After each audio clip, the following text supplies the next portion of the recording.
topic is meaning of economics, microeconomics and macroeconomics. So let's get started. The term economics is derived from two Greek words, namely okios, which means household, and neman, which means the management. So we can say that economics means household management or to manage the house. Actually, economic starts from our house only, that how to run the house with limited resources. Okay, we have already studied in economic problem also that if you have, for example, you have 100 rupees. Okay, you have 100 rupees. Now you have to satisfy the wants of all the family members. It only depends on you that how should you spend your 100 rupees in such a way so that you can get the maximum from it. All right, this is called economics. To make the choices when you have limited resources, that is known as economics. So we can say that economics is a study of humans who makes decisions in the face of scarcity. All right, it was first used by Dr. Marshall in 1819 in his famous book Principles of Economics. So let's understand the proper definition of economics. Economics is a social science. Social science means the household. We are studying the behavior of human, okay, in a society, which studies the way a society chooses to use its limited resources. Studies the way a society chooses to use its limited resources here means that if you have 100 rupees, now it's up to you that how to spend, so that in how to spend your 100 rupees in such a way so that you will get maximum out of it, which have alternative uses, whether you can buy grocery from it or you can pay the school fees of your children, to produce goods and services and distribute them among different groups of people. Okay, so or we can say that it is all about making choices in the presence of scarcity.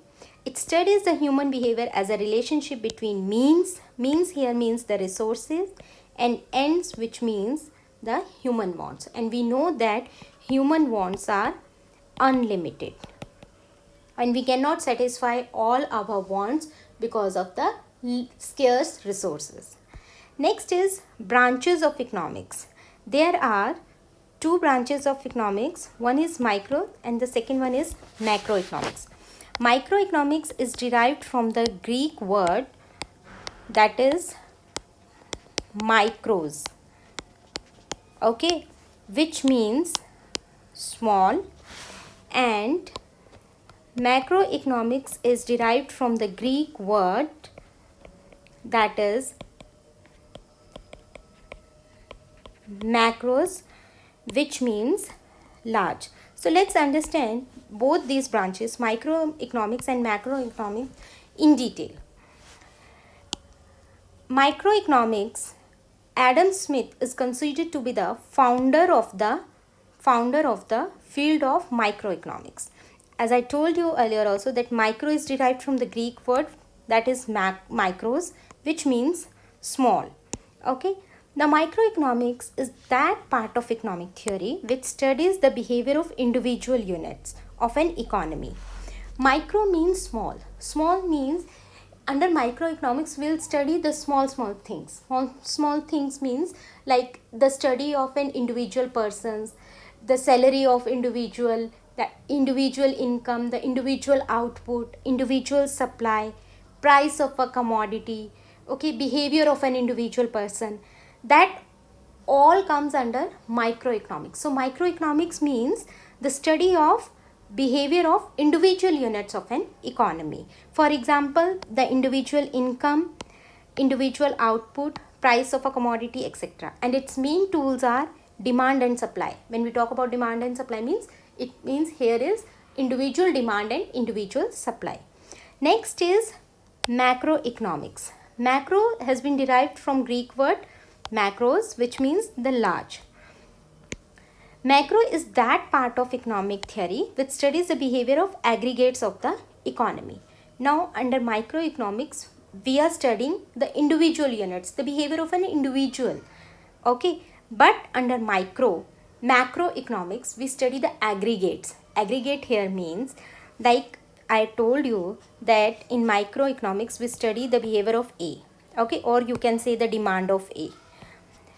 All right, but under macro we study, like in micro you study demand of A, B, C, D till N, okay, individual demand of each person, that is A, B, C, D.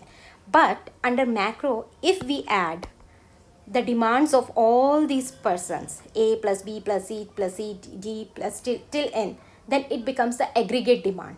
Okay, when we combine the demand of an individual people, then it becomes the aggregate demand, and that is known as macroeconomics. So macroeconomics means the behavior of aggregates of the economy as a whole.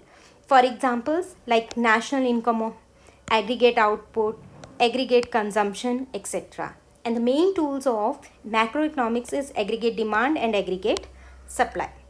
Now let's understand the difference between the micro and macroeconomics. We know the meaning. First is the meaning, the study of individual units, and under macroeconomics, study the behavior of aggregates of the economy. Second point is tools.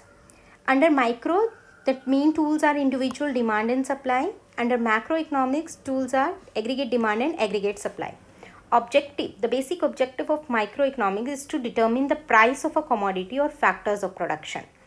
Under macro, it is to determine the income and employment level of economy, because we study the macroeconomics as a whole. So we are studying it on the national level.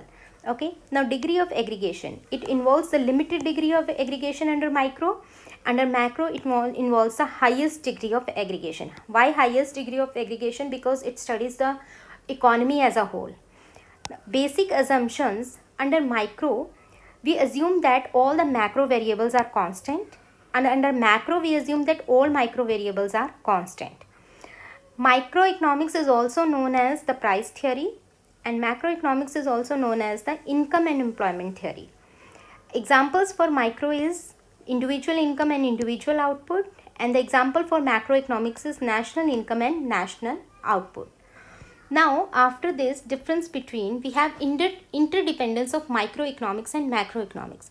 How the micro depends on macro and how macroeconomics depends on micro. See, first is when micro depends on macroeconomics.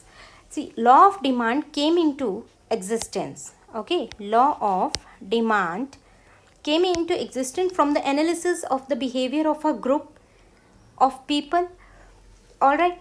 Because when we study the individual behavior of a person, then we study the aggregate behavior. Okay, this much people, 10% people have this kind of behavior, 10% people like the ice creams. Okay, now price of a commodity is also influenced by the general price level prevailing in the market. So that is why microeconomics depends on the macroeconomics. Now macro depends upon microeconomics.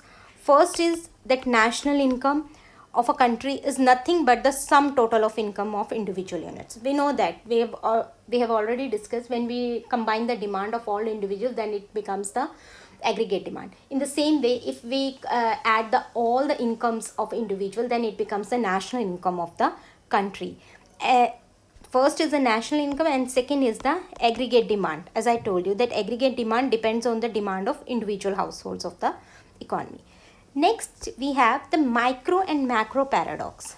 Micro and macro paradox seen like it means an act which is beneficial for an individual may prove to be harmful for the economy as a whole. Like something very important for the individual person, but if we study as a whole, it doesn't prove to be useful for the economy.